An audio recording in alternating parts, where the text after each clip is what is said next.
to Sports Counsel, your playbook for all things sports. I am your host Matt, and I'm here with G and Vivek for this episode of the show. The most shocking trade in NBA history happened on Saturday night. In a move that has surprised the entire world, Dallas Mavericks superstar Luka Doncic was traded to the Los Angeles Lakers for Anthony Davis and a first-round pick.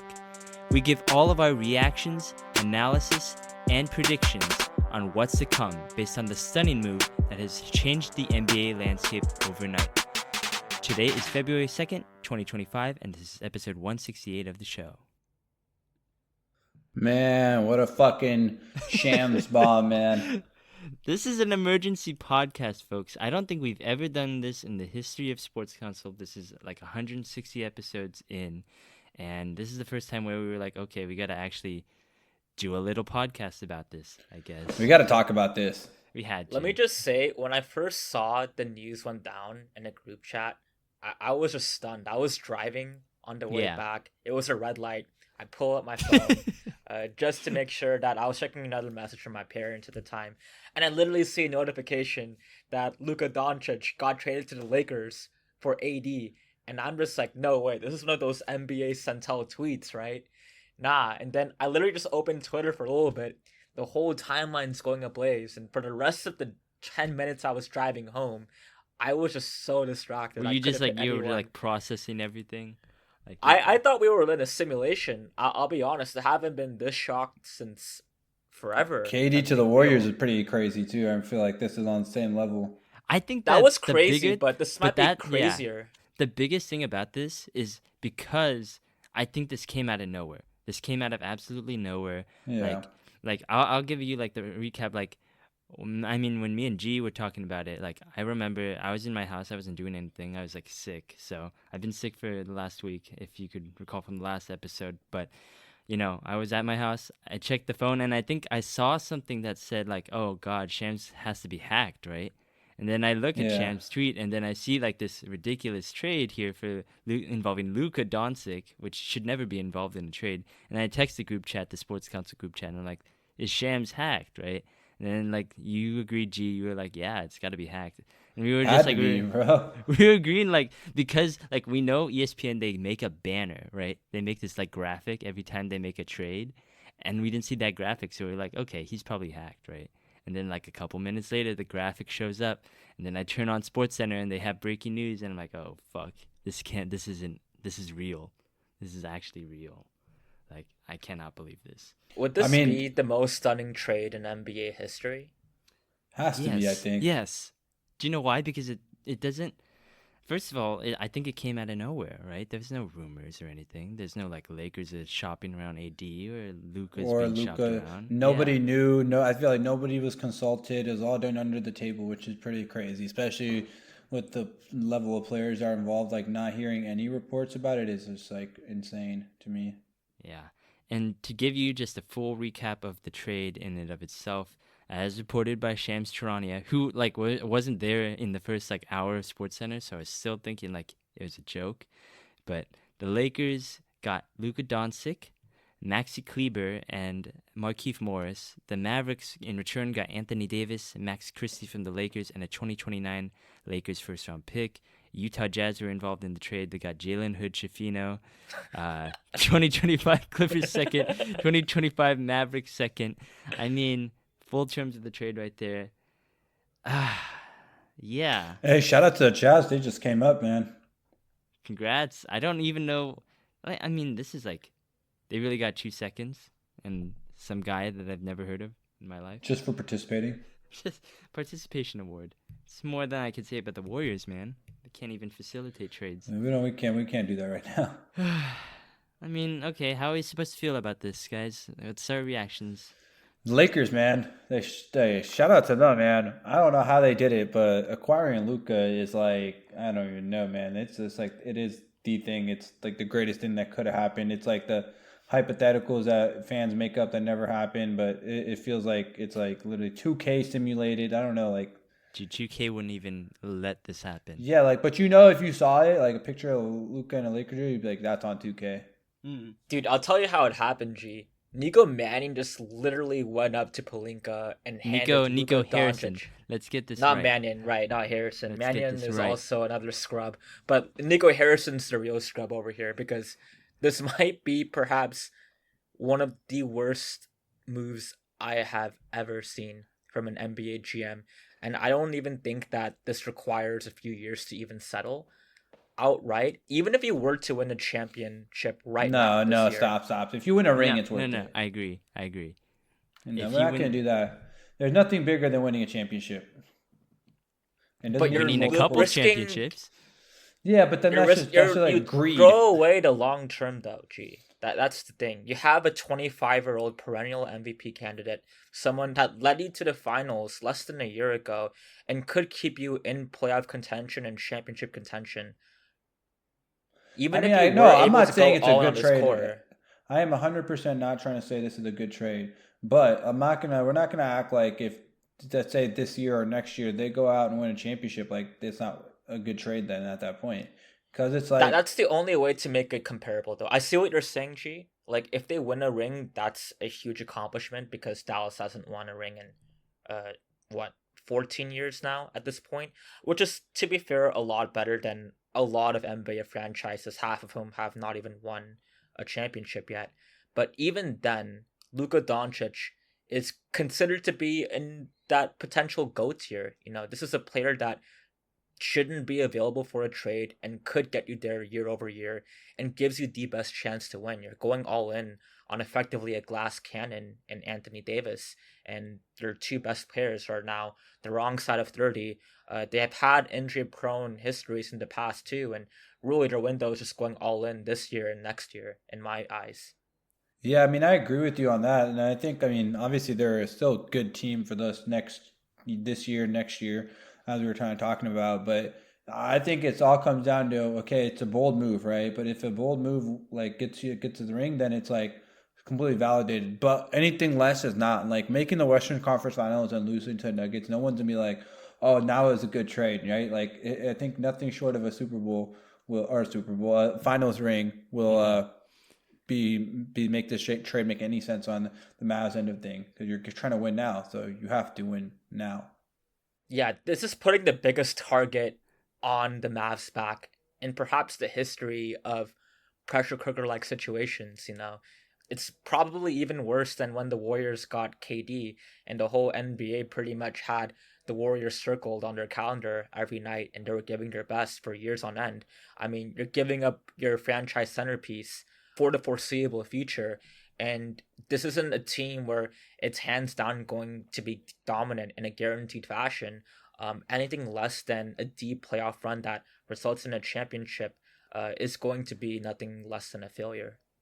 I'll be honest, guys. Like, I think as a podcast and as a general consensus, like our takes on situations, I think we're very conservative. We're not like the Stephen A. Smiths. We're not like Skip Bayless. We don't say that the sky's falling every time a big trade happens, and we kind of make these bold proclamations. We do every now and then, but I feel like this one just instantly, like I knew, like even just seeing it for the first time, I just thought that this was the worst fucking trade I've ever seen in my life. Like, it was just the dumbest. This has to be up there. It was the dumbest move I've ever seen. It made me consider, like Gav said once upon a time, very long time ago on this podcast, that he didn't believe that GMs were as smart as us, right? That he thought that they were just like regular people, just like us, and we always overestimate their intellect. And I was like, maybe.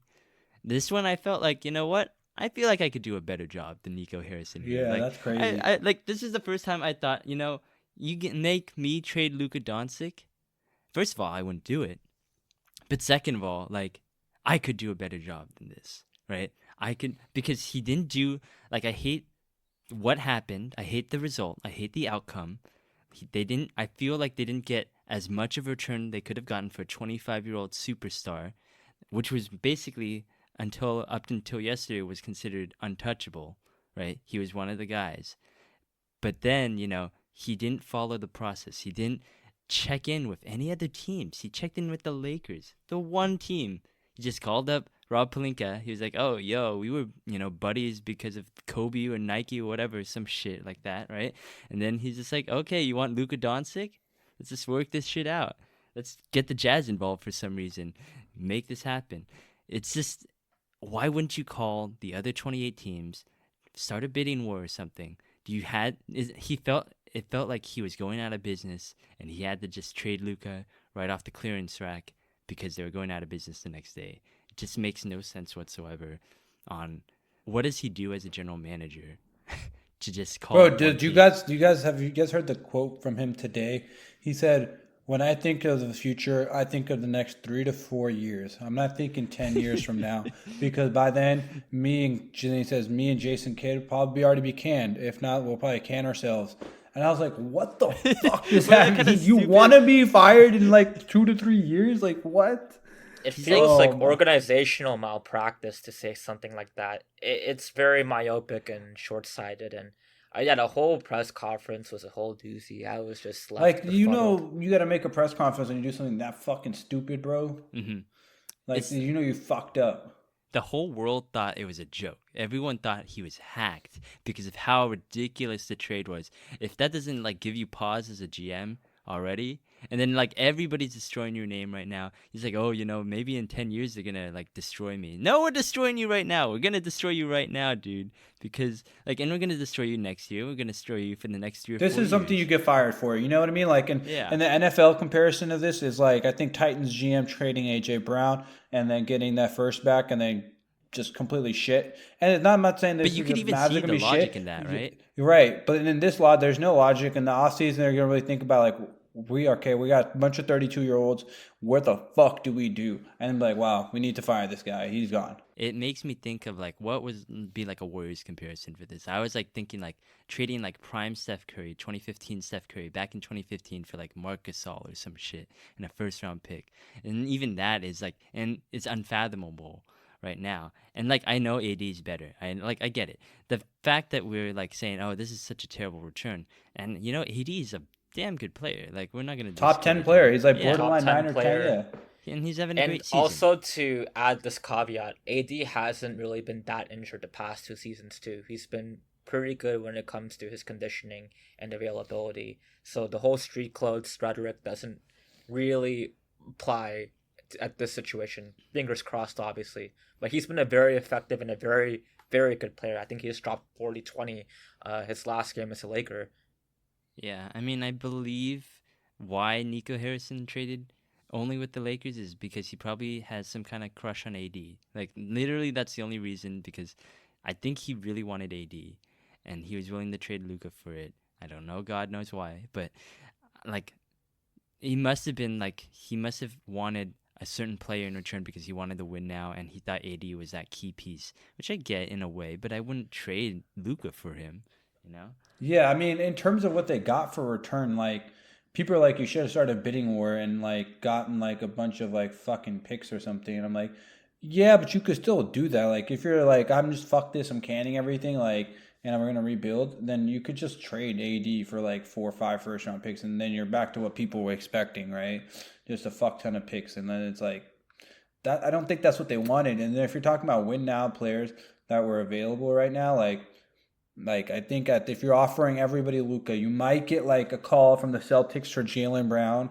I would take Anthony Davis over Jaylen Brown. Like, I don't know. What else are you guys really thinking is out there? Like, do you want Zion Williamson? Like, they said the Lakers had another first round pick they could trade. I don't know how. Like, I don't really know the specifics of the. Yeah, so they have the 31. Picks. They have the 31 first, and obviously they have Dalton Connect, who was their first round this year, and Austin Reeves is the other person. I was like, how could you not even get Austin Reeves? I would have asked for more. Why not call the Thunder for Chet Holmgren and Jalen Williams in their treasure trove of first round picks, or why not even call the Pistons and get one? You're not getting that. You're not getting that from the Thunder, bro. You get maybe like 5 first round picks from the Thunder. Luka Doncic is Luka Doncic.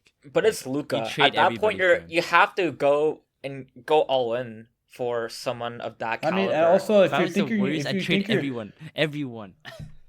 If you think you're a win now, which they think they are, obviously, I'm not saying I technically agree with this or whatever about the whole win now thing for the Mavs. like if you're talking win now, like getting Jalen Williams and Chet Holmgren is not better than having Anthony Davis, and that's just my opinion. Like Chet never fucking plays. If we're talking about guys never fucking there, Chet never plays. Like, and then it's Jalen Williams is great, and he's a great young player, but Anthony fucking Davis, bro, like we say, he's a top 10 player. So like, I mean, Gee, you're telling me that they just have to win a ring, and then it's like it's all worth it. Chet, J-Dub, and a couple of first-round picks would be a better. That's an insane return. package, bro. You're not. I don't know if you're getting that, bro. You probably wouldn't, but you have to at least put that on the table, right? For a guy like Luka's caliber. That's what I'm trying to say. I don't disagree with you guys on the methodology of what the fucking dipshit GM did. Obviously, I'm putting him auction if I'm trading Luka. Like, I need every offer in the fucking planet Earth to come through my doors before I trade Luka. I don't. I think that's the real kicker over here. They didn't really field and have him. Like, I'm not going to the Lakers and be like, yo, give me AD and a first round pick. I'm like, give me AD, Dalton Knecht, Austin Reeves, 3 first round picks, and then let's go from there, right? But it doesn't sound like they had that type of conversation because it's just like, yeah, I'd take AD and like a It's first. crazy. It's crazy. It's because it's like he didn't even do the bare minimum of even asking more from the one team that he called. It's just, oh my God. Like, what are you doing as a GM? Like, I don't expect a GM, first of all, to know everything, to know the salary cap ins and outs and like every pick and what the rules are. Like, I know that they will have a certain amount of knowledge, but they also have a huge staff in order to kind of tell them that stuff. So then as a GM, you have to make the decision of, let's call the next team up. Let's call the next team up. Let's agree to this trade. Like, I feel like he didn't even do the bare minimum of that job. And that's honestly just, like, as a Mavericks fan, I don't know how you could continue to support this guy being in your front office or even support the team at this point. Yeah, he's fired in the offseason. They're going to give him the rest of the year. Like, all right, you already fucking traded Luka Doncic. Like, you can't just fire you mid-season because, like, doesn't bring Luka back for us, right? So then it's like, I can't believe the governor signed off on it, right? Like, the owner, governor, whatever. Like, you kidding me? This is, okay. Like, way back in May, we were talking about the big three, right? The future big three. And I think Luka was one of those guys. Right? Yeah, Luka, Giannis, Jokic, Giannis.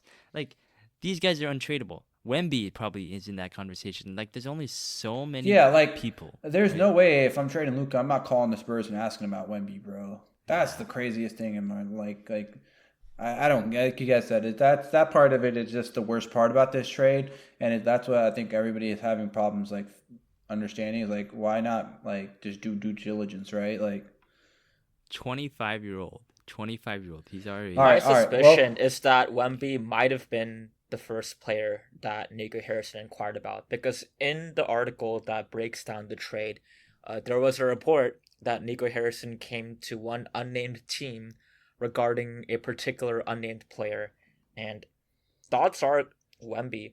And if it was Wemby, I mean, I'd give pause and think about it if I'm being honest. Wemby, honestly. We don't know that though, because it could have been the Nuggets and Jokic. He could have called about Jokic, asking about them. Giving him too much credit. Yeah, like we don't know. Like that's a logical thing to think, bro. But like we can't, like you said, can't give him that benefit of the doubt now. Yeah, I mean, but that information isn't available to us, but bro, it's AD like, Rob being the second option, like nine first round picks for fucking Russell Westbrook, bro, and you're telling me you couldn't get 2 first round picks? 5 for Gobert, 5 for Mikal Bridges, or something like that.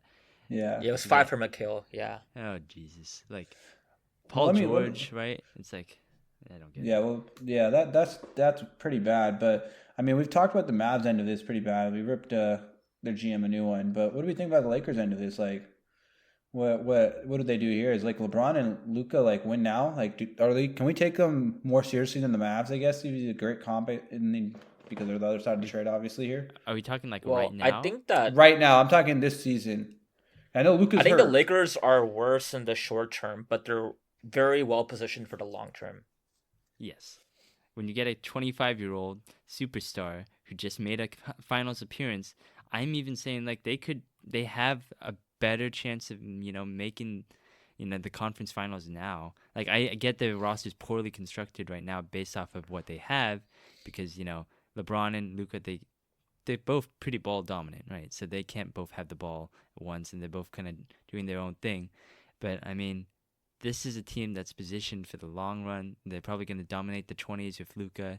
Like, that's what you got right there. I think the Mavericks are better built though, right now, because they have a big in AD, and they have a five right next to him in Lively slash Gafford slash whatever, right? And then they have Kyrie and Clay as their backcourt. So I feel like they're a little bit better right now, but I don't think either of these teams are making the finals.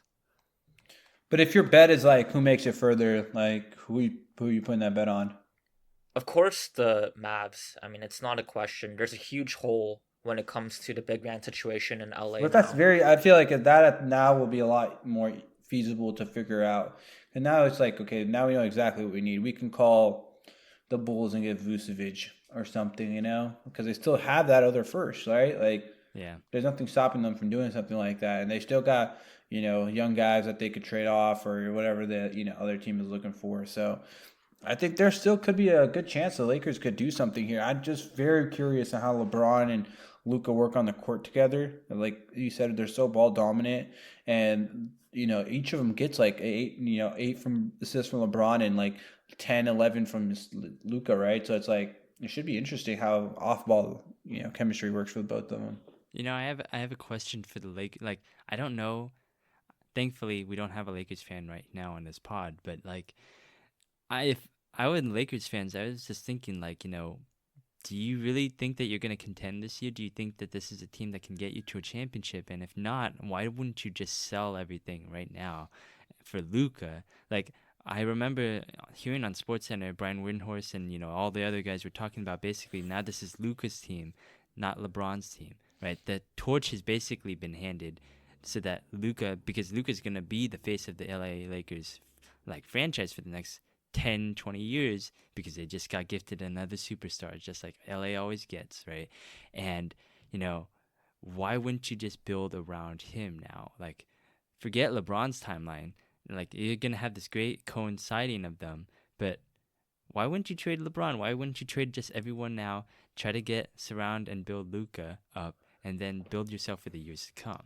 Like, I mean, that's the thought, right? Because right now it's a weird transition era where both LeBron and Luka, who basically play the same point forward position, are going to be redundant. And there's no real path forward for like trading Vooch. I think that would be another short-sighted move.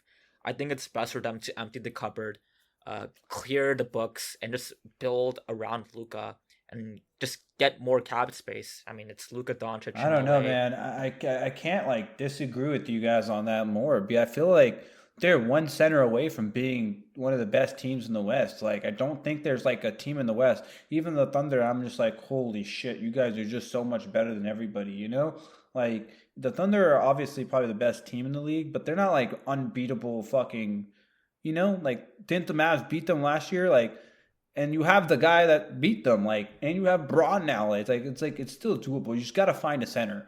And I know someone out there is going to be like, I'll go fucking play for the Lakers and Luka Doncic and LeBron James and catch like 10 lobs a game and just get fed stats and have a chance to win a ring. Like, come on.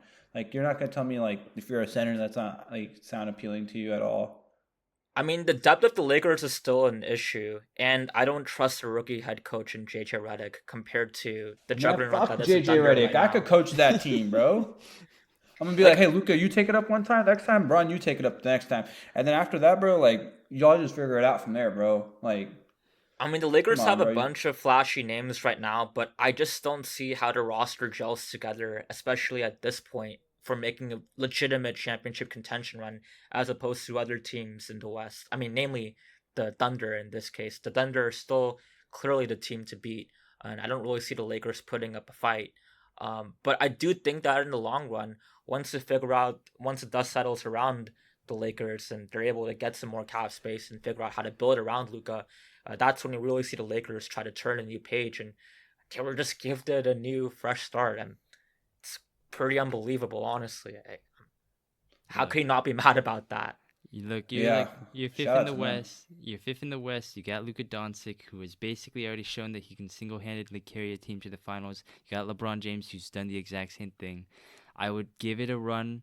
I guess I wouldn't trade everyone. I'm trying, hopefully, to convince them to trade LeBron to the Warriors, but that's not gonna happen. But what the fuck are you gonna get from the Warriors to put around Luka, Buddy bro? Hield and that make me die hearing that shit. You can't tell me you're starting a LeBron James trade offer. Buddy Hield, Andrew Wiggins, Kyle Anderson, you know, Kuminga, Moses Moody. Fuck, dude, Moses fucking lineup. Moody, bro. You are. The thing is, you like, LeBron and Luka need shooters around them, and basically, what I'm thinking. And Moses Moody is the shooter. Buddy Hield's the shooter, bro, and then you got Moses as a backup shooter, right? That's the other thing too. They traded their only plus shooter in Max Christie. Well, Austin Reeves can shoot, right? Austin Reeves is solid, bro. Austin Reeves is good, bro. Dalton Connect, right? Dalton Connect is solid too. Dorian Finney-Smith is like already played with fucking Luka. He played great with Luka, and we've seen it. So it's like we're not gonna be like that doesn't work. Well, we've seen it work. I feel like on the Mavericks side, like I feel like the roster construction is right. It's built like that's fine. Oh, perfectly. And big, I think there is right? a weird mix for their starting lineup, though. I don't know if you guys are like how far you guys done into this, but like they have obviously Kyrie, Clay 1-2, and then Davis at the 4, and then Gafford and Lively at the 5, whoever you start, right? Yeah. But who plays the 3? Is it going to be PJ Washington? That sounds so, PJ Washington at the 3 just does not like. That's the part that I think doesn't fit, and I think there could still be another move made on the Mavs end of things too. I think he is a bit undersized for the 4, and a lot of his survival when he got traded from the Hornets to Dallas was his usage as a 3. And just sitting at the corner and spacing out the floor. And he is a little undersized as well, so I can see that honestly working. It would be nice to get even more depth if possible, but that's also where Christie can be a solid addition for them coming off the bench. But, I mean, in the short term, the Mavs, I mean, if this team was constructed like 3 or 4 years ago, easy championship favorite without blinking your eyes. Dude, this is like 30. They're all 30, right? That's why. 30. I think they're all the same draft class. If I'm not mistaken, or like no, 80 is not the same as 80's 2013. I want to say Kyrie and Clay were 2011. Yeah. It's like that same range. You know what I mean? Like so, it's like it's hilarious. I think though that. Honestly, the Mavericks actually match up well against the Thunder because of their size, and now they're even bigger, and OKC's smaller without Chet. Like, that's actually pretty good for them. So they could beat the Thunder in that case. But other than that, I'm just like, I don't think this team is winning shit. Like, why are you even trying to do this? And then now, I'm gonna talk about something that's not even, can't be described about metrics, but I just feel like the vibes in that Mavericks locker room have to be just way off at this point. Because no, I don't think so, though, I have bro. to believe that. I don't think they look at each other like Kyrie. He's for good friends with AD, right? Like we've seen him be buddy before, or whatever, right? And then Clay doesn't give a fuck about anything. He's buddy with everybody, and it's like everybody else is just like you kind of just come along like. What, it's Gafford upset that Luka's gone now, bro? He'll get over it. Like, look, man, they signed for Luka. Clay signed there because of Luka. Kyrie stayed because of Luka. Now Kyrie's got a player option next year. AD is going to be a free agent a year after that. I just wonder even if this team is going to be there, like in a year. Well, I think that maturity-wise, we're really talking about the locker room and want us to play armchair psychologist, Matt. I mean, Kyrie's won a championship. AD's won a championship. Clay's got 4 of those things, they got what they need. I don't think so. They have the depth and experience, yes. And then they just made the finals last year, and this team is on the older side, to put it generously. So I didn't really think that ego is going to be a huge issue or them really being contentious. I don't think it's going to be a play problem either. I think they'll play perfectly fine together. Like I think it's actually a good team. Like I said before, they got better in the short term. The real issue is the long term. And the return that they got for Luka. I think that's where the qualms are going to be at. I think on paper it's going to look fine. But when I see Jason Kidd's face in that press conference, I don't know, man.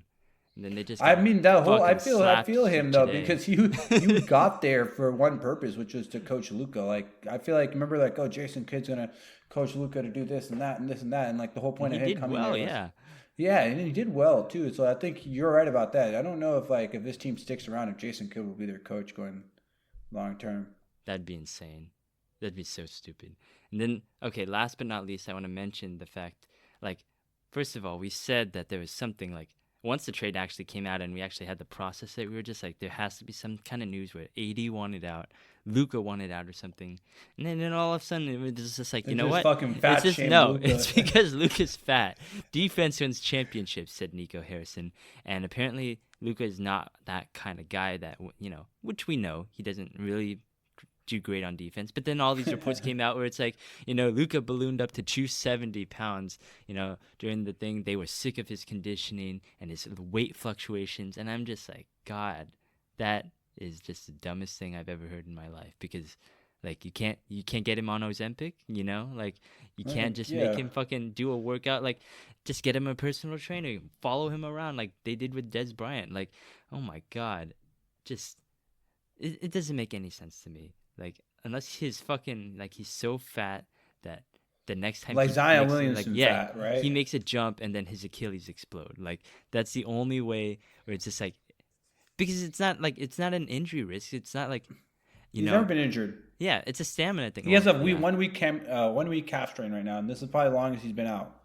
It's just ridiculous. Like, I guess it's the fact that they don't want to sign him to a supermax with that kind of risk, right? There's no risk. There's no risk. Your risk is you're gonna shit your whole franchise and piss off your fan base, which is, I think, the worst part. Is like you gotta understand like the culture, what you're building. Like this is like if the Warriors traded prime Klay Thompson for just for a marginal current day upgrade. Like it's like the fans love the dude. You can't just trade him. Right? Like you gotta have him like around, and it's just like stupid. I mean, that's the scale of it. Like it's not even prime Klay Thompson. It's Steph Curry. It's like the biggest name right now of the franchise. Their guy, and he was the chosen one. He was the one who was succeeding Dirk. He right? took the fadeaway in the game. They were at Dirk's fadeaway getting retired and shit. Like, bro, what, dude? Like, what are we doing? You made Dirk sad, bro. Yeah, Dirk was shook. You could tell by his tweet too. Like, no, Dirk don't want no damn Anthony Davis there.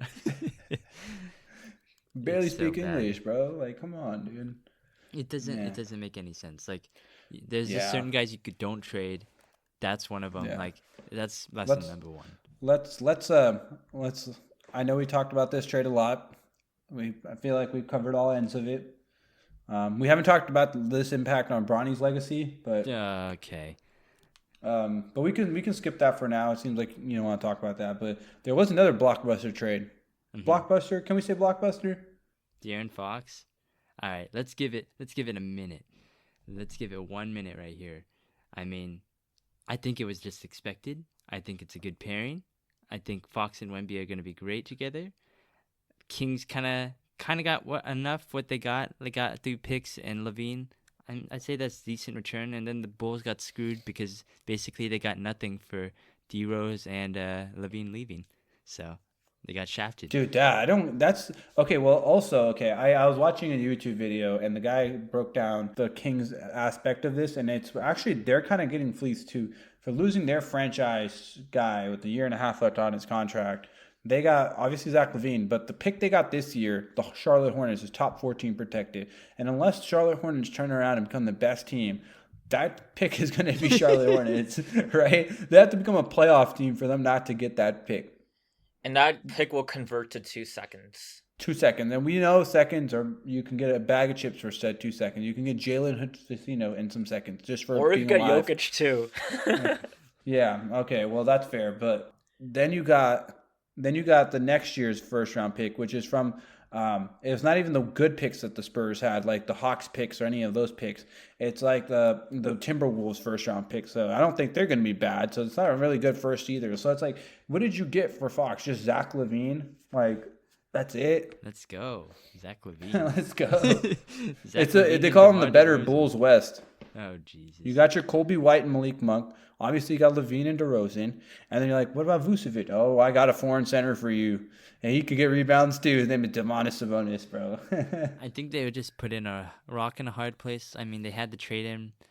They could have argued for a better return, but I mean, I think they just wanted to be done with this saga. And honestly, I didn't really have much faith in that front office. So, like, I'm grading them on a curve, let's say. Yeah, and then supposedly this front office guy, when Zach LaVine was a restricted free agent, also offered him a max contract at that moment. But as a restricted free agent, I think the Bulls matched it, and so he's been quite interested in the idea of having Zach LaVine on his team for a while now. Enamored with him.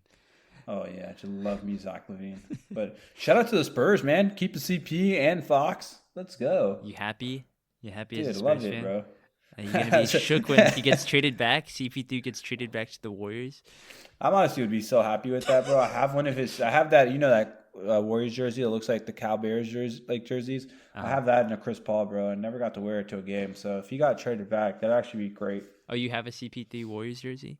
Yeah, I do. Damn. Do you ever get a Spurs one? Not yet. I mean, I like to wait till the trade deadline. Dude, smart move. Smart move. We've been through this roller coaster a few times, as you can probably tell. I have all of them. So.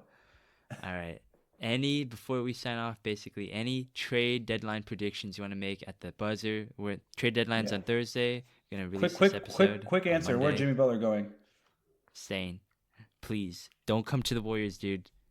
No, that got shut down. That's pretty much deaded now. Yeah. Dude, don't do it. Let's go. He's staying. I'll give a quick prediction. I'll go Jimmy Butler to the I don't know, to 76ers for Paul George. That'd be so fucking weird. That would be so funny. Dude, didn't Jimmy? Yeah, he he hates that place. Joel wants him there. Joel. Well, I guess The Tobias man that Harris doesn't play isn't there anymore. The guy that doesn't play anymore, he wants him there. Oh, jeez. You know what? Let me just throw a quick one. I think that Vooch to Golden State gets done. Please no. Yes. I think it gets done. I don't think it marginally affects our long-term outlook. And Dude, I think they just wanted. I wouldn't be a huge You would fan. hate that, bro? Come on, bro. I hate Quick that second, shit. bro. Like, come on, bro. Let's be real here. Like, they need that, bro. What did they get to do with Vooch? How old is he? Get into the 30-something? play-in and lose, bro. Oh What my do you mean, what are god, we I gonna don't do, care bro? about that. Oh my god. At least get. We're And gonna like be you like say, a first and round you're- exit and you're or a also second round telling me- exit instead You're of a also play-in telling loss. me you want them to get the Chris Paul back too, bro? Come on, bro. We're in there for the long run, dude. At least Chris Paul won't cost that much. Vucevic, he'll probably cost us a lot of money going out, which means Luna's gone. And, I like him at least for sentimental value. And then Vooch doesn't even play Sentimental defense. value. Like, I mean, the Warriors are pretty screwed either way. yeah. So at least get me a younger player. Like, But who's gonna offer the Golden State Warriors a younger player? No one That's what wants I to need. do business. That's with why I them. need Kevin Durant to come back to the Warriors right now. Is that your Please. prediction? Yes, that's might as well swing for the fences. Come back, KD, and let's get KD. Let's get LeBron over. Either or, I'm not too picky. No We'll one's even gonna take the drop Sun. No one's gonna drop LeBron Bronny. to the Warriors prediction. I'll What does take it the, the next 10 years of suffering if we get LeBron and KD back Bro, on the if Warriors. LeBron and KD, bro. What the fuck? If we is do wrong that- with you if sickos? that Chase Center happens, it tickets would be happens, like dude. $6,000, but I mean it'd be worth it. 6,000. You're gonna have to Dude, I'd buy one. I'd still buy I it. was a yeah. fan after We Believe Warriors when they were complete trash. I can handle another 10 years of it. We Yeah. just want KD. We just Dude. want the bum. We just want KD. We so just- casually said. We just gonna ride out in the sunset, okay? This team is like 2 years away from being officially irrelevant. Dude, don't waste Steph's fucking prime right now. They're Well, they're, it's they're not gonna great. waste His it. prime, he's He's not averaging 20 prime. points. His twilight. His twilight, let's say. Don't say waste it. that. Man, goddamn. It's about to be dusk real soon. As much as I love Steph, but I know. I It gotta is what buy it tickets. is. I That's gotta buy Kaminga's tickets. prime now. Fuck. all right, I'm muting you, G. I'm blocking Alright. you on everything. That's it for this emergency late night pod. We'd like to thank Zencaster, of course, for allowing us to just do a pod whenever we want. And, you can go to zencaster.com/pricing. Use our promo code Sports Counsel. You will receive up to 30% off your first month of any paid Zencaster plan. Start your own podcast with Zencaster. That is going to do it for our podcast. You can find us on Spotify, iTunes, Amazon Music, wherever you get your podcasts from. Follow our social media accounts, sports_counsel on Twitter, Instagram, Threads, Blue Sky. I think we're on I said Threads already. And we also Everything. have a Discord. Facebook. Yeah, Facebook. That's the one I forgot. join our Discord as well. We are talking. We talked about the trade last night in our Discord as well. So you can find the link in the bio of any of those social media sites. Anything and remember, else you wanna say? whenever Sports Counsel drops a podcast like this, the next day there will be a big trade. Yeah. So while you listen to this, you're like, damn, you guys didn't talk about this trade? Yes, we did not. I hate that shit. At least we did this after the De'Aaron Fox No, shit. because we were about to record this in the morning, Yeah. and we would have been so pumped. It'd been over. I mean, I feel like it wouldn't have moved the needle that much. I would have been okay. Whoa. What you trying to say about Fox, man? I'm sure nothing big will happen in the next. Nothing at all. See you guys. It's just on time, right when the Luka trade. We're officially 24 hours after that. So, Yeah. all right, that's gonna do it. See you guys. Thanks for listening. Catch you later.